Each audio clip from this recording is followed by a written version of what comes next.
मित्रों, एक समय की बात है। एक गांव में भोला सेठ नाम का एक व्यापारी रहता था। एक समय उसकी गिनती शहर के सबसे अमीर व्यापारियों में होती थी, लेकिन अब वह केवल नाम का सेठ रह गया था। उनका बिजनेस बंद होने की कगार पर था और उस पर बहुत कर्ज भी था।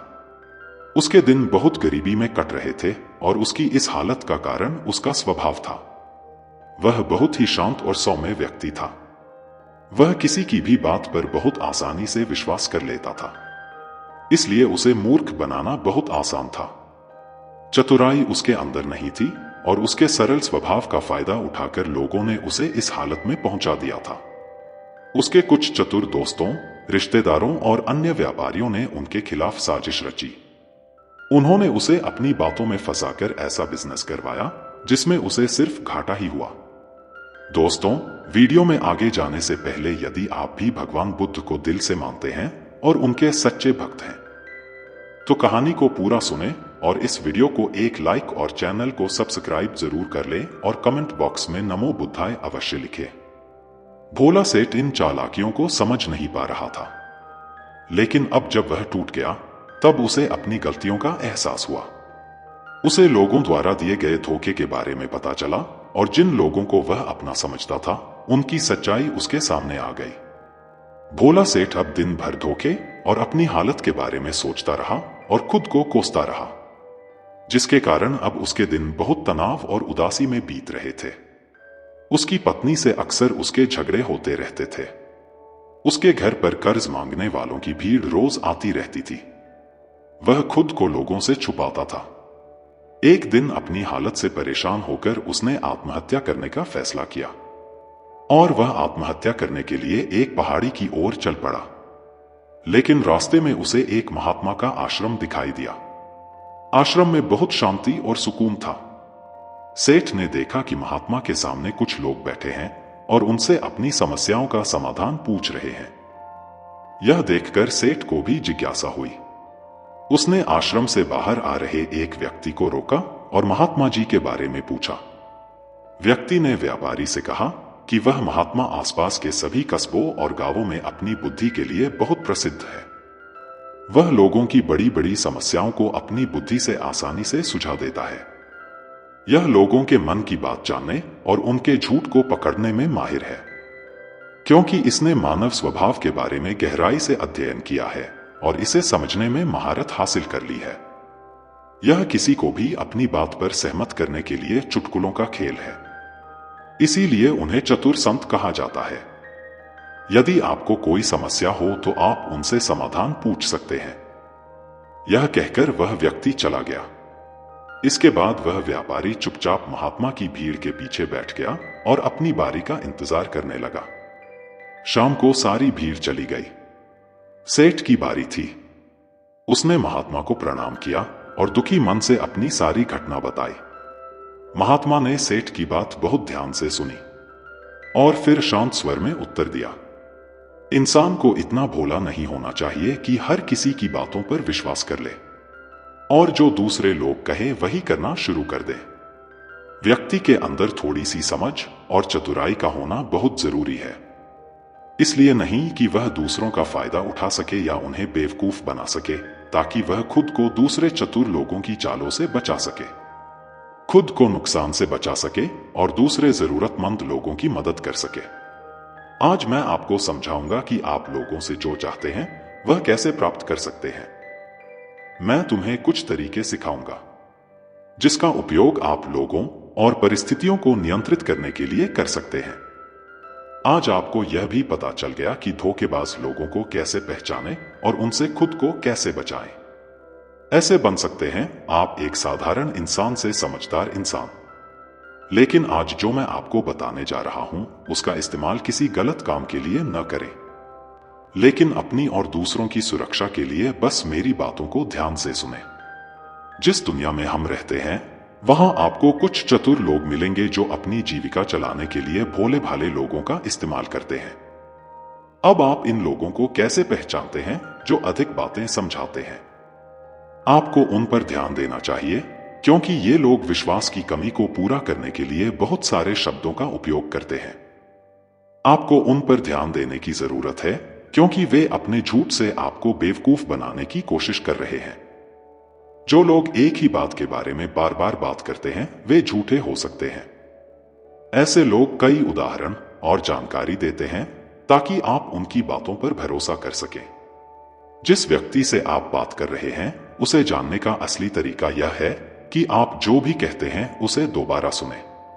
जिस तरह से वह अपनी कहानी बताता है उससे आपको पता चल जाएगा कि वह सही है या नहीं।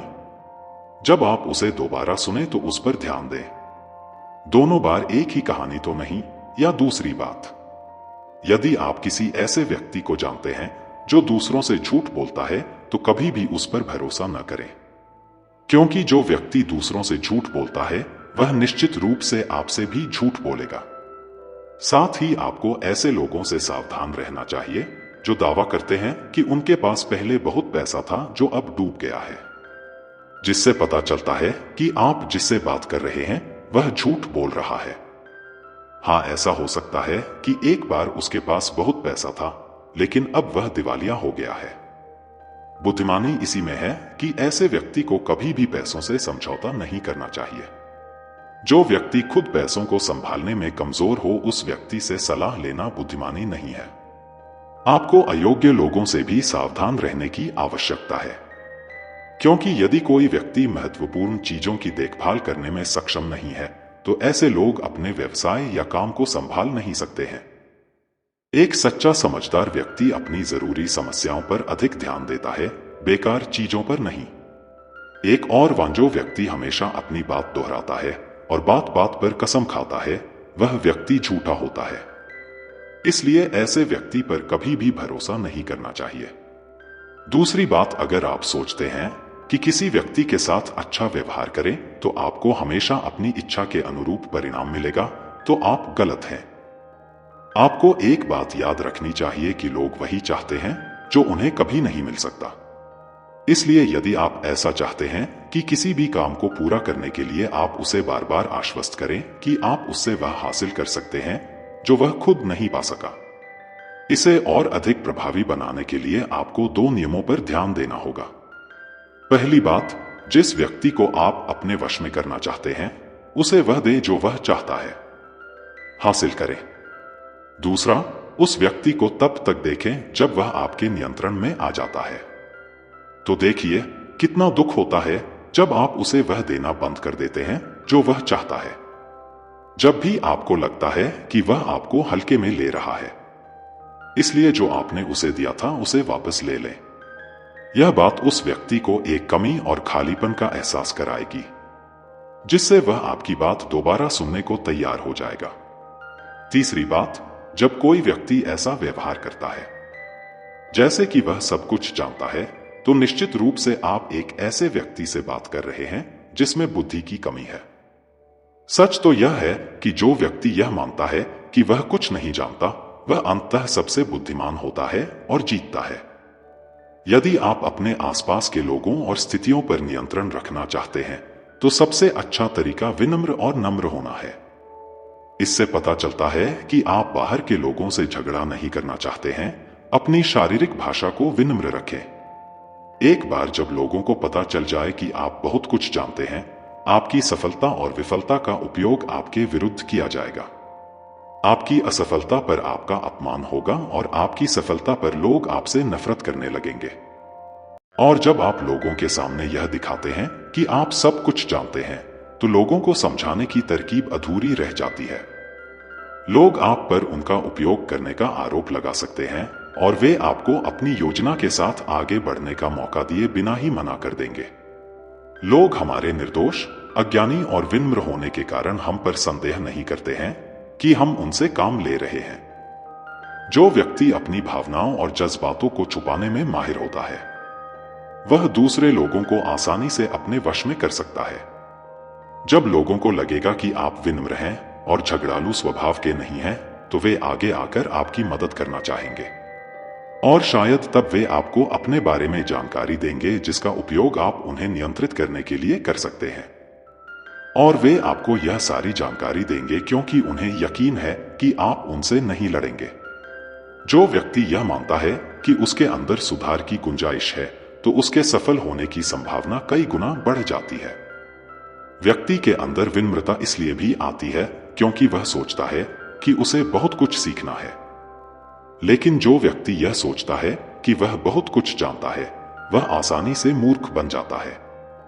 साथ ही एक गृहस्थ होने के नाते आपको इस बात पर भी ध्यान देना चाहिए कि आपका पैसा कहां जा रहा है, और उस मेहनत की कमाई को तब तक खर्च न करें जब तक आपको उस पैसे के बदले में वह न मिल जाए जो आप चाहते हैं। इसका मतलब यह है कि अगर आप सामान लिए बिना पैसे देते हैं तो धोखा मिलने की संभावना बढ़ जाती है। ऐसा भी हो सकता है कि अगर किसी ने आपका पैसा पहले ही ले लिया है तो वह अपना वादा नहीं निभाएगा। इसलिए सुरक्षित रहने के लिए उस व्यक्ति को पैसे देने से पहले सावधानी बरतें। जो चीज आप उससे पाना चाहते हैं उसे प्राप्त करें। चौथी बात, लोगों को समझाने का सबसे अच्छा तरीका यह जानना है कि आप किसका मन बदल सकते हैं और किसका नहीं। यह 100% सत्य है कि आप किसी के मन को अपने अनुसार तब तक नहीं चला सकते जब तक वह आपको पसंद न करता हो। इसलिए जो लोग आपको पसंद करते हैं और आपका सम्मान भी करते हैं, उन्हें अपने तरीके से चलाने की कोशिश करें। लेकिन सही चीजों के लिए इस बात का ध्यान रखें, यदि आप किसी ऐसे व्यक्ति के मन में हेरफेर करने का प्रयास करते हैं जो आपको पसंद नहीं करता है। अगर आप मुझे पसंद करते हैं तो आपका सारा समय और धैर्य बर्बाद हो जाएगा। इसके अलावा जब भी आप ऐसे व्यक्ति को बदलने की कोशिश करेंगे तो वह आपसे बहस करेगा। चाहे आप कुछ भी करें, आप कभी भी ऐसे व्यक्ति के मन को नहीं बदल पाएंगे। आपको अपनी बहस शुरू होने से पहले ही प्रयास करना बंद कर देना चाहिए और याद रखना चाहिए कि केवल आप ही उन लोगों को बदल सकते हैं जो आपको पसंद करते हैं और आपका सम्मान करते हैं। इसीलिए यदि आप किसी को बदलना चाहते हैं, सबसे पहले इसके साथ अच्छे संबंध स्थापित करें और इससे दोस्ती करें। इतना कहकर महात्मा कुछ देर रुके और फिर आगे कहने लगे, अब मैं तुम्हें कुछ ऐसी तरकीबें बताऊंगा जिनका प्रयोग करके चतुर और धोखेबाज लोग दूसरों को मूर्ख बनाते हैं और उनका गलत इस्तेमाल करते हैं। पहला तरीका, जब किसी चतुर व्यक्ति को अपना काम निकालना होता है तो वह अपने इरादे पूरी तरह छिपाकर रखता है, अर्थात वह झूठ बोलता है, सबसे महत्वपूर्ण बात छिपाता है और केवल उतना ही कहता है जितना वह चाहता है कि हम जानें। दूसरा तरीका, एक व्यक्ति जो चतुर है, दूसरों को गुमराह करना चाहता है, वह जितना संभव हो उतना ध्यान अपनी ओर आकर्षित करना चाहेगा, क्योंकि इस तरह वह किसी समूह का सबसे महत्वपूर्ण हिस्सा बन सकता है, दूसरे लोगों को गुमराह कर सकता है या अपने फायदे के लिए आपके कमरे का इस्तेमाल कर सकता है। तीसरा तरीका, जो व्यक्ति लोगों को गुमराह करता है, वह अच्छी तरह से जानता है कि लोगों की भावनाओं के साथ कैसे खेलना है। वह अलग अलग मौकों पर अपने लाभ के अनुसार अलग अलग भावनाएं व्यक्त करता है, लेकिन केवल दिखावा करने के लिए। कभी कभी वह बहुत क्रोधित होगा, कभी कभी वह बहुत विनम्र होगा, कभी कभी वह बहुत मिलनसार होगा और कभी कभी वह बहुत उदास रहेगा। जिस व्यक्ति से उसका काम निकलेगा वह उसके साथ वैसा ही व्यवहार करेगा। चौथा तरीका, धोखेबाज व्यक्ति सिर्फ अपने लिए सभी की सहानुभूति पाने की कोशिश करता है। सभी उसे सबसे गरीब समझते हैं, उसे इस बात से कोई फर्क नहीं पड़ता कि आपकी समस्या कितनी बड़ी है। आपको हमेशा यह महसूस कराएगा कि उसकी समस्या आपसे बड़ी है और वह आपसे ज्यादा परेशानी में है। इसलिए आपको उस पर दया करनी चाहिए और उसकी मदद करनी चाहिए। पांचवां तरीका, एक चतुर व्यक्ति जो आपको नियंत्रित करना चाहता है, उसकी अपनी इच्छा के अनुसार आपको यह सोचने पर मजबूर कर देगा कि वह आपके जीवन का सबसे महत्वपूर्ण व्यक्ति है। आप इसके बिना काम नहीं कर सकते, लेकिन वास्तव में ऐसा नहीं होता है। वह आपको सिर्फ यह आश्वासन देता है कि आप उसके बिना जीवन की कल्पना नहीं कर सकते हैं। इस तरह जितना अधिक आप उन पर निर्भर होते जाते हैं, उतना ही अधिक उनका आप पर नियंत्रण बढ़ता जाता है और वे आपसे अपना काम करवा लेंगे। छठा तरीका, एक चतुर व्यक्ति हमेशा यह कोशिश करता है कि किसी भी बड़े काम का श्रेय हमेशा उसे ही मिले। तारीफ तो उसकी ही होनी चाहिए, चाहे कोई कुछ भी करे, लेकिन तालियां सिर्फ उसके लिए हैं। इसलिए वे ज्यादा से ज्यादा लोगों का ध्यान अपनी ओर आकर्षित करना चाहते हैं। अधिक से अधिक लोगों को अपने साथ जोड़ने के लिए चतुर लोग अक्सर सबसे कठिन काम दूसरों को सौंप देते हैं और आसान काम अपने पास रख लेते हैं, लेकिन सारे काम का श्रेय खुद लेने की कोशिश करें। 7वां तरीका, एक धोखेबाज आपका सबसे अच्छा दोस्त होने का दिखावा करेगा। वह दिखाएगा कि आपका उससे बेहतर दोस्त नहीं हो सकता। इस तरह से आपके सभी रहस्य जानने की कोशिश करेगा और गलत पर समय वह उनका उपयोग आपके खिलाफ करेगा। इसलिए अपने रहस्य बताने से पहले 10 बार सोचें, क्योंकि दुनिया में सबसे खतरनाक चीज एक धोखेबाज दोस्त है। इसलिए यह पहचानना सीखें कि कौन दोस्त है और कौन नहीं।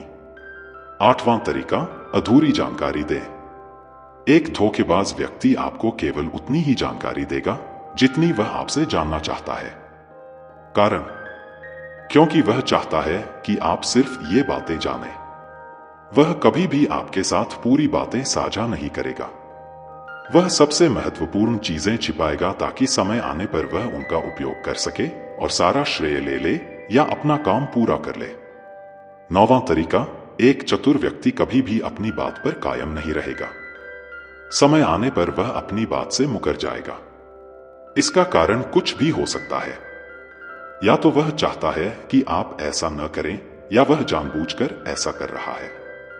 यह उसकी मंशा पर निर्भर करता है। 10वां तरीका, वे ऐसा दिखावा करते हैं जैसे उन्हें कुछ भी पता नहीं है। वे सबसे निर्दोष हैं, हालांकि उन्हें उस समय उस घटना के बारे में सब कुछ पता है। लेकिन फिर भी वे आपके मुंह से सब कुछ सुनना चाहेंगे, क्योंकि कल को अगर उनके मुंह से कुछ ऐसी बात निकल गई जो नहीं कहनी चाहिए थी, तो वह आपका नाम ले सकते हैं कि उसने मुझे बताया, या वे निर्दोष बने रहें ताकि वे अपनी जिम्मेदारियों से बच सकें। जितना उन्हें मिल सकता था उससे अधिक काम के बोझ से दूर रहें। वे जानबूझकर ऐसा करते हैं ताकि कोई उन पर ध्यान न दे और वे महान चीजों से बच सकें। 11वां तरीका, दूसरों पर उंगली उठाना या दोष देना। एक चतुर व्यक्ति हमेशा अपने हाथ खाली रखना चाहेगा, अर्थात उसे कोई कड़ी मेहनत या अधिक जिम्मेदारी नहीं निभानी पड़ेगी। इसलिए मैं दूसरों पर उंगली उठाता रहता हूं कि मुझे यह काम ठीक से नहीं आता। वह इस बात को भली भांति जानते हैं। यहां दूसरी स्थिति यह आती है कि कहीं न कहीं उनकी पोल खुल जाती है या इज्जत सामने आ जाती है। फिर भी वे अपनी गलती का दोष दूसरों पर मढ़ देते हैं। 12वां, एक धोखेबाज हमेशा झूठी तारीफ करेगा। वह केवल वही कहेगा जो दूसरा व्यक्ति उससे सुनना चाहता है, और वह ऐसा तब तक करेगा जब तक उसका काम पूरा न हो जाए। इसके बाद वह लोगों के सामने उसी व्यक्ति की आलोचना करेगा और उसकी कमी को। 13वां, आखिरी रास्ता बताएगा। वह आपके फैसलों को नियंत्रित करने की कोशिश करेगा। सबसे पहले एक धोखेबाज और चालाक व्यक्ति बनने की कोशिश करेगा आपका सबसे अच्छा दोस्त और शुभ चिंतक। उसके बाद जब उसे विश्वास हो जाएगा कि आपने उस पर आंख मूंदकर भरोसा करना शुरू कर दिया है, तो वह आपके फैसले खुद लेने की कोशिश करेगा। वह आपको यह महसूस कराएगा कि उसने आपके लिए जो फैसले लिए हैं उससे आपको फायदा होगा, लेकिन असल में यह फायदा तो चतुर व्यक्ति को होने वाला है। तो मित्रों, ये थे वो तरीके जिनसे आप लोगों को अपनी बात मनवाने के लिए इस्तेमाल कर सकते हैं और चतुर और धोखेबाज की पहचान कर सकते हैं और आप उनसे बच सकते हैं। भोला सेठ को सभी उत्तर मिल गए। उन्होंने महात्मा को उनकी बहुमूल्य जानकारी के लिए धन्यवाद दिया और अपने घर वापस लौट आए।